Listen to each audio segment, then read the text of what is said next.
ఇష్టం లేని వాళ్ళకి ఇవ్వం అని చెప్పినటువంటి ఒక అధికారపూరితమైన అహంకారంతో, దురహంకారంతో నిన్న వాళ్ళందరూ కట్టకట్టుకొని ఆ గ్రామ తెలుగుదేశం వాళ్ళు రామారావు గారి ఇంటి మీద లోపలికి జొరబడి ఆయన నిద్రపోతున్న లేపి బయటికి తీసుకొచ్చి కొట్టి ఆయన అడ్డం వచ్చిన వాళ్ళ తల్లిని పక్కకి తోసేసి చాలా దుర్మార్గంగా వ్యవహరించారు.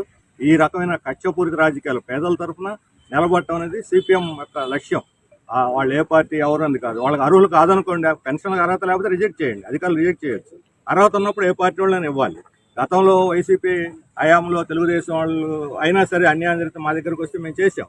ఈరోజు ఆ పార్టీ ఈ పార్టీ పేదలందరూ మా వాళ్ళు, అన్యాయం ఎక్కడ జరిగితే అక్కడ మేము వాళ్ళకి సహాయంగా ఉంటాం. మా పార్టీ మీద ఈ రకమైన దౌర్జన్యం చేస్తే మేము చూస్తూ ఊరుకోం, సహించం. ఇటువంటి అహంకారపూరితమైన వైఖరిని సిపిఎం తీవ్రంగా ఖండిస్తున్నది. ఈ గతంలో వైసీపీ ఇలాంటి దుర్మార్గాలు చేసే వాళ్ళు అధికారం కోల్పోయారు.